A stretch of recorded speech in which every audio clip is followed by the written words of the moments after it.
Welcome to the Back to Me podcast, where we help multicultural incoming freshman women and men manage their entire college experience throughout post-graduation to successfully transition into entrepreneurship and corporate workspaces as new hires. Back to me. Oh, I turned it around. I'm back to me. I finally figured it out. I'm back to me. So when you think you have nothing, back to me. I go back to me. Yeah, I'm back to me. Hello, everyone. It's your host, Yoli Tamu. It's Financial Literacy Month, and one of the major keys to survival is your financial success. In this week's episode, we are joined by Shelby Patrice, financial literacy educator and founder of Budget University. Ms. Patrice joins us to share how she created an innovative program that helps students develop financial literacy by learning through their core academic subjects. Through this fully accredited online program, find out how to sustain the whisper of generational wealth instead of being perceived as a loud product of new money. Enjoy. Miss Shelby Patrice, how you doing? Hi. Hey. I'm good. How are you? I'm so good. I'm so glad to have you during this time. I'm excited. Yes. And like the timing of us meeting is so great. So divine. Yes. And just the things that we talked about and what students are thinking about now, it's just, whoa, I'm excited for this conversation. So I was introduced to you by very powerful Dr. Moore at Coppin State University, and I'm excited about that. And he just mentioned you because we were thinking about financial literacy and how to celebrate it. And he was like, oh, you got to talk to Shelby Patrice. I said, oh, okay. You just have to. He just knew, right? So when we get started here, we always like to talk about the motivation of our experts, what motivates them to do what they do. And so I just wanted to know, as a financial literacy educator, what motivated you to even take on this role and empower young people in the way that you do? So, motivation can come from so many ways. You get motivated from so many things and so many sparks in your life. But two factors that motivated me was a domino effect when I had to bury my grandmother and my dad was real distraught. And I was told, I've never seen a Black family so organized. And my grandmother, that generation older than us, of course, was like, oh, they are not scared to bury themselves. She had the casket picked out. She had a pre-need. Everything was paid for, everything. And so we had to change cemeteries because she ended up giving her plot to her brother's wife because she passed suddenly. Wow. And so I was like, okay, cool. So we changed it. And when we changed cemetery from going to an all Black cemetery in Coconut Grove area where my dad was born and raised, we went to another one over in the Richmond Heights area. And the lady just told me, I've never seen a Black family so organized. So opposed to being upset, mad, I just said, can you educate me? And she was like, usually we're waiting for a GoFundMe or a church donation. And you can't knock her for that because unfortunately, that is true. And I was like, wow. So domino effect happened. I got furloughed from American Airlines in September, October, when COVID hit.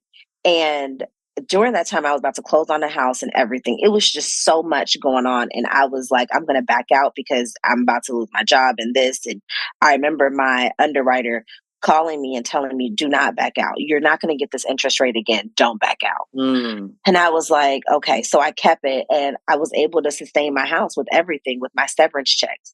But when you get severance checks from being furloughed from your job, it's not the same from your regular check.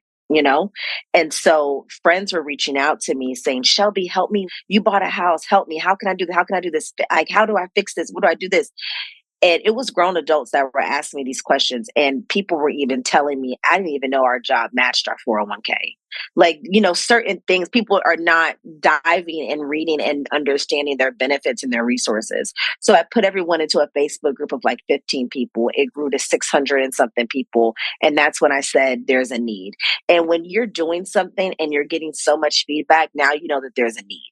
There's a need and there's a specialization in that.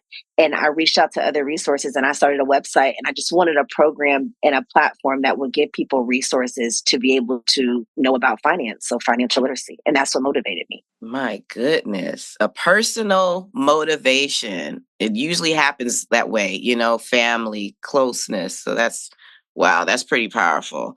And then for you to just have the wherewithal to start a group. Yeah.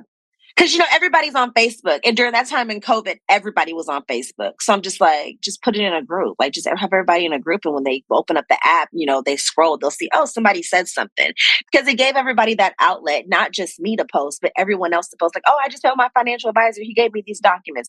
Oh, I just messed with this person and he's a credit specialist and he told me this. So that's the goal when you're trying to save money. Why spend, all this money on people to fix your credit and all this other stuff when you can just get the resources and do it yourself? And I think what's also powerful is your background, your story of being adopted. And I told you before, to be adopted is a beautiful thing because, you were chosen. You know what I mean? Yes. And for you to have been raised in the way that you have, and you're going to tell us a little bit more about it. But what led you to want to serve young people? Was that it because you were raised so well and you had good leadership? Being adopted has definitely helped me want to serve people that are in foster care and that were adopted, and just to give back to the youth period, because our mindset in that frame is crazy. Being adopted is something that you can walk around and won't even know. You literally have to ask the person, or they have to tell you they were adopted. I can literally tell you right now that I had friends in college that did not know I was adopted, because I didn't come out saying I was adopted until I was a senior in college and I won the Miss Black USA pageant. And she told me, Karen Arrington, the CEO of the Miss Black USA pageant, she was like, Shelby. I was like, what's up? She was like, what's your platform?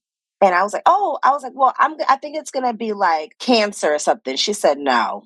And I was like, why not? She was like, you need something you can relate to. She said, do you have cancer? Have you had cancer? I said, no, ma'am. She was like, tell me something about you. And I was like, I was adopted. And she was like, and that's your platform. And I was like, what? She was like, because you can talk to somebody and relate to someone. Yep. And you can speak. And I was like, okay. And it took all the courage out of me. And that week I had an interview with the newspaper in Frankfurt, and I told my story. And when I tell you, Yoli, it took off. People were emailing me saying, I was adopted, Shelby, and I have not even told my husband that I was adopted. My husband doesn't even know. Girl, I can show you the email. And I was just like, what? And then one lady was like, I saved your article. I just adopted a little boy. I saved your article. I'm going to have him read it when he gets older because I want him to hear your story. Because you got to understand, with being adopted, people treat you like a cancer patient. How does it feel? Oh my God. Do you know this? And it gets to that point. And that's when I was like, I have to use my voice and I have to give back. So why not have a platform of adoption and foster care and intertwine financial literacy? Because when you think about it, when you're going from house to house, if you're not fortunate to be adopted, your finances are all over the place when you're able to leave the system. So that's why I have that platform and I have the voice that I do. Oh, so powerful. Very powerful. And so all of that inspiration led you to creating the Budget University. Wow. Yes. So tell us about that. What is the Budget University? So Budget University, it just keeps growing and it keeps expanding, and so many ideas just come to my mind. Budget University at first is an online portal for you to gain access to financial resources. So I think about it as your one-stop shop. I need basic banking, credit, finance, resources, real estate, life insurance, student loans, credit help, investing, it's all there, right? That's our one-stop shop. And then from there, I have it where I'm like, well, I also want it to be an area where people could discuss other topics. So if someone is a member of Budget University and they want to go into the portal and they want to drop an article about student loans or whatever, they can talk about it amongst other members of Budget University. Then I launched the school portion of it. And the school portion of it is a learning management system where we are accredited, and we also have our stuff with the Homeschool Association. And we also have our partnership with the Dallas Mavericks. And like I said, there's 3 ways to that. So Budget University, it's crazy. You can do the learning management system as a student. Like a school district can purchase our program and say, okay, we want our students to come in and we can customize the curriculum, right? We don't want to teach life insurance, but we want to teach our kids about basic banking, investing, buying a house and all that, or college and career readiness. Okay, cool. So we'll create their own curriculum in their portal and they'll go into that. Then we have the portion for homeschool students that want to come in and they want to do it full time, and they'll learn financial literacy through history, science, English, and math, which is super innovative because no one else is really doing that. If you think about it, students are coming in for history and we're going to learn about slavery and we're going to learn about all of that stuff. But that's when we intertwine our real estate portion in it, because now when it comes down to slavery, you're thinking about land. Okay, so now we're going to talk about land. We're going to talk about how your ancestors kept this house, why people hold on to their grandmother's house and it's a pillar to their family. And that's where they have all their family reunions at. So we're going to keep this in our family, and we're also going to keep the equity or split it amongst whomever. We talk about science, and students bring in their parents' energy bills and stuff like that. And they discuss the grid and how they see certain things. We also in science do the life insurance policy. Like when people die, how do you bury someone properly? What is the life insurance going to cover? When it's English, students are going to learn about Shakespeare, but they do projects on inheritance, royalties, and generational wealth. We're going to write 5-point paragraph essays in our English class, and we're going to use it in our vocabulary of financial literacy. When it comes down to, so I did history, science, English. When it's math, college and career readiness, give me some comparison and contrast. They have to tell me, where do they want to go to school at? How much is the school going to cost? Create a line graph and a bar graph chart about your tuition out of state. It's so much that they do, and it's all about money, but we're still going to do Y equals MX plus B, but we're going to put it into a context of entrepreneurship. So we're getting these students ready so they see it and they actually can relate and we can grasp their attention. We also do, when it comes down to our vocabulary and our thinking, our critical thinking mechanism, I tell the kids, bring me in some songs that you're listening to, but it has to have money in it. So okay, cool. And they'll talk about more money, more problems in a rap song. Oh, well, he's talking about this and he's talking about, taxes, and that's inflation. Because the more money you have, the more problems, because inflation is real. So it's like taking your money. That's where they get it. So I'm having them, although they're listening to rap music, I also have them think about the financial aspect of it when they're rapping with their favorite rappers and stuff like that. And Fat Joe's saying, I just bought 3 houses on South Beach. Okay, so what did he do with that? He just bought 3 houses. So you know what that means? He had to come up with $200,000-$300,000 for a down payment. They're thinking, you know what I'm saying? And that's what I like. That's what I like. This is amazing. My goodness, you are connecting core subjects to finance. So smart. Yes. So smart. And you're accredited. You just start. How old is this university? You're accredited already? Oh my gosh. Budget University was born in 2021, February 21st to be exact. And I got accredited that next year in 2022. And the reason why I got accredited was because I wanted to stand out. I was getting the ball rolling. I had to do it. And I created the curriculum by myself. And everybody was so impressed when I presented it to the curriculum team. But I knew what I wanted, because everything that I just told you about the subjects, I was talking with my mom, because my mom's a previous educator. And then I'm still connected to my other teachers from middle school and high school on Facebook. And I asked them to email me their lesson plans. And I'm like, you're talking about Shakespeare. I was like, why don't you do projects on inheritance, royalties, and generational wealth? And they looked at me, they're like, oh my gosh, Shelby, you're right. You're Othello, how he had all these golds. That's money. You could talk about that. And then I was just realizing how financial literacy is in the curriculum. We just don't know it. We just don't bring it out. Mm-hmm, mm-hmm. Oh my! And when I presented it, they just thought, this is so innovative. This is it. This is it. And that's what I did. Yeah. This is the point. Make the connection. Make the connection with the student so that education becomes fun. Purposeful. Yes, fun. Yeah. And, not only purposeful, but educate me on everyday life and then intertwine it with the curriculum. Like I said, these kids are listening to this rap music and this hip hop music every single day. Okay, cool. Listen to it, but teach me about it. Yes. What is he saying when he said, I had a duffel bag full of money, went to the bank and did this? What does he say? Oh, well, if that was your duffel bag of money, what would you do with what you just learned? And my kids will tell you.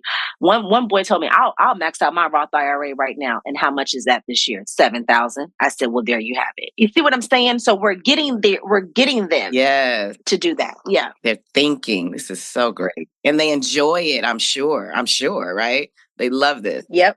So powerful. So now what's a hot topic? Is there something that's top of mind for them right now that you find is coming up often with these students? They love the student loan calculator. So all of my programs on Budget University has those calculators. Like when I gave you that behind the scene feel, Yeah. they have those calculators, and those students love that student loan calculator where they're able to put in and compare their top 3 schools, right? Because they're like, how much would it be if I went to Jackson State or if I went here and there? And they're able to see it, and they're like, nah, it's too much. And in state is this much and out of state is this much, room and board is this much, and they're looking and they're able to see that price, and they go back and they look at the rooms, the dorm rooms, and they're like, I don't know. So they're seeing it and they see the visual, and that's their favorite because it's like, okay, where do I go next? And that's their biggest thing. A lot of my entrepreneur students that are in like investing and stuff, we just broke down the stock market. So they so crazy. They didn't even know they had that stock app on their phone. So they go in there, and on Monday we take a screenshot. So we take a screenshot. I said, all right, for some odd reason, everybody had on Nikes and Jordans. So I said, all right, cool. I said, everybody type in Nike in the stock. They screenshotted Nike. And then from there, we revisited on Friday. And I was like, okay, why do we think Nike went up $100? And they'll tell you, because the J is about to come out. I said, there you have it. So they have to give me a reason as why it was good on Monday and why do they think it went down or went up on Friday. And every Monday they got to give me 5 stocks. And I tell them, I don't care what it is. One girl, she's like, oh, I just love fashion. I love Louis Vuitton. So she always has Louis Vuitton on her list. She has, other things that they like. Apple, they have iPhones in their hand, Apple, and that's what they have to do. And it's interesting to them because they got to pull up an article and see what happened this week. Because I tell them, if you invest your money, don't you want to know what's about to happen with it? Right. Yes. So now they see and they love it. They love it. They love it. My Yep. goodness. Ooh, you're going to be everywhere. You need to be in every school district because you're serving high school students, right? The incoming. Yes. We're accredited 6th grade through college and incoming college. And that's so important to me because when I was at college freshman week and everything, and we were in the student center, all of those credit card companies were, Fifth Third Bank, all those banks were there. Hey, get a credit card, get a credit card. And I was like, no. It's just important for the freshmen to understand that, along with also, when it's time to fill out that FAFSA and you're doing your tuition, if school's $10,000, I wish, a semester, don't pull out $25,000, $30,000 that semester, because what's going to happen is you are going to be paying so much. Okay. Wow. Yeah, so that's what we're teaching them. Everybody wants that refund check, but that refund check, you won't be paying on it. So that's what we stress to them as well. Oh my goodness, this is so powerful. My mind is just blown. How you're telling me these students are attracted to it. You know what I mean? Talking about money, it's such a taboo subject, or it's hard to teach, but you are doing it. You are making it easily accessible. So that's such a gift. So now when you and I spoke, we talked about also the students had an interest in building generational wealth. So you have conversations around generational wealth as well? Yes, we have conversations around generational wealth and what is generational wealth and how can you start generational wealth and how do you accrue generational wealth. And these kids in the discussion board, they'll tell you like life insurance policies are one. They'll just tell you saving money, but they all know that it starts with being literate when it comes to your finances. And, how can you pass things down? And that's the biggest thing that they're understanding. And that's why one boy would tell you in my class, he wants to start an automobile company and he wants a family owned business and he wants that business to be passed down and passed down. And I said, and that's how you create generational wealth, and you teach people. And it's just, it's so much, because to me, it's when you're passing down generational wealth, before you pass it down, though, you still got to go up. And what I mean by go up is that we still have to go back and we have to fix other things before we even start that, because those other things can still creep up on you. So for me, when I start my family, I have to also make sure that my brother, my sister ahead of my family are okay, my mom and my dad. So we're not trickling down and have any other aspects. So, it's ways, there's so many ways to start generational wealth, like I said, with life insurance, real estate, and just saving money and having funds and trust funds. And it's so lucrative, but you just have to make sure that you know what you're doing and that you're educating, because you can start generational wealth all you want to, but if you didn't educate your children on it, they're not going to know how to sustain it. Right. And that's why I try to tell people that when it comes to Budget University, they try to put a stamp on my business. And I was really upset. And they were like, oh, she's only for the inner cities, or this should just be a nonprofit so you could just help the help. And I said, no, that's not what this is. Financial literacy is for everybody in the world. I don't care how much money you have or what, but I can go into the suburbans. I can go into that area of the school districts. I can go to private schools. It doesn't matter, because at the end of the day, we still need to teach everyone about financial literacy and generational wealth, because although you were born into it, do you know how to sustain it? Mm-hmm. Absolutely. And give back. I'm hearing you say give back to family members, to parents, people that were Give there back for you. Yeah. I love it. So it's for everyone. Because I don't know about you, but I went to school with a couple of people whose families were millionaires, and something happened. And now guess what? They don't have it anymore because it went in their hands and they didn't know what to do with it. Yeah, it happens all the time in our particular community, all the time. All the time. And then I also remember when you said that the students are aware of wealth being a whisper. I love Yes. that Oh my gosh. Yes. What were you saying? So you see with the rappers? we were talking about the award show. Now I have it vividly. We were talking about the award show, and they were, the latest. We were going through our stocks, and we were talking about the award show. Oh, that one jeweler he had on, that one jeweler, all this stuff. And then one boy said, man, that's rented. And another boy said, nah, that's not, he buys his chains. He buys it. And then one boy out of nowhere popped his head up, because he had his head down, popped his head up and said, it don't matter. You didn't see, who was it? Jay-Z. He said, you don't see Jay-Z with all them chains, and he got the most money in the room. I love it. I said, so what does that mean? He said, when you got money like that, ma'am, he was like, they call me miss. When you got money like that, miss, you're quiet. All that other loud stuff, when you get all them chains, you broke. I said, okay. And it's just, it's so crazy because, people use materialistic things to show that they have it. Mm-hmm, mm-hmm, mm-hmm. Some people do, not all people do. Some people do. And it's like, they get that. Yes. And it's so crazy because when I go to events and I go to luncheons and I go to brunches and I go to award shows and I meet people, because I always go in there with a list of people that I want to meet, I'm like, wow, perfect example. When I met Mark Cuban. When I met Mark Cuban, this man had on a polo t-shirt that said Dallas Mavericks on it, some cargo shorts, Nike socks, and some Under Armour sneakers. No chain in sight, no earring in sight, no fancy watch in sight, and pulled up in a decent car. And I was just like, no Maybachs, no Rolls Royce, no chain. Literally, you would have thought he was just a regular working 9-to-5 man. And it makes sense. And then I asked them, well, where do you think all that other stuff? And they tell me, miss, they put their money in other things. And it's true. Period. Invest. And that's how it is. And when I see that and I have them see that, it means a lot, because they see that, you don't have to do all that. And then one boy calls him. He said, yeah, because, the football players, they knew money. That's what they call them. I was going to say that's new money. They call them new money. I said, what's new money? New money is like when you just got money, so you got to spend it on everything that you see. I said, oh, okay. Wow. Okay. Yeah. That's so good that they know that phrase, new money. Mm-hmm. It's so true, because it also is a representation of conditioning. Like, you can see that you somehow didn't either believe you could have it, or you want to prove to someone that you can have it. It's a mental conditioning to even do it. You know what I mean? So it's just great for you guys to be having these conversations and for them to just recognize it and know that they need to place their money in other places. That's fantastic. Fantastic. So now for our listeners that want to come and check out Budget University, are there a few takeaways maybe that you can offer them that are interested in what they can expect when they join and check out your website? Yeah, so there's so many aspects that you can expect. If you want to just go ahead and download the free app, it's in the Google Play Store and the Apple Store, Budget University. We offer a free game, which is like a crossword game, kind of like Word for Friends. And it's just financial literacy words. So if you want to brush up on your words for finances, you can download that.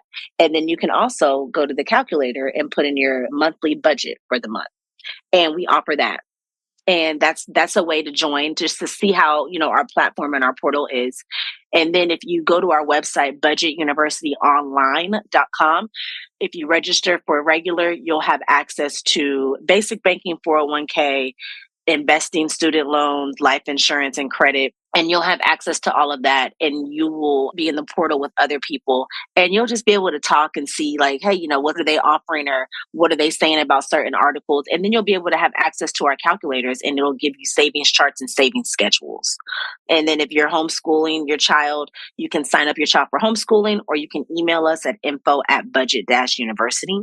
But all of our stuff is there. We have savings charts up there as well. If you want any freebies, we have freebies on the website for savings charts and everything that you need. It's literally your one-stop shop. I love this. And so, as you know, we're serving that incoming college freshmen. So you're targeting your high school students as well. So this is great for them. Is there, as you said, thinking about colleges and they can plug into it. Mm-hmm. We also serve postgraduate that's heading out. So for the person that's going into the workforce, I think that you've got some great information about building up their savings and setting a budget, as an adult. Yes.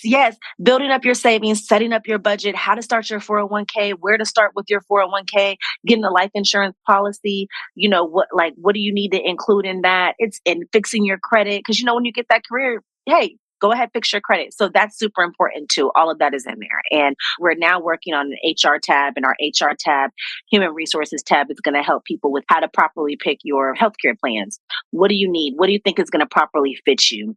How to properly fill out a W-2. What does your resume need to include? Your cover letter, interview tips, stuff like that, so you can get that job. Because all of that comes with finances to me. Mm-hmm. This is so great. Woo! I am so glad we met. Mm-hmm. You are amazing. My God, I wish you so much success. And Thank you. It's just around the corner. It is here. Yes. It is now. Thank you. So now, as we wrap up with final words, I always like to do this for words of encouragement for that person that just, is thinking about building generational wealth and they really want to experience financial success. Do you have some words of encouragement for that young person? Yes. You can start with 50 cents to your name. It does not matter how much money you have, what your occupation is, or how much you make a year. It does not matter. Just start.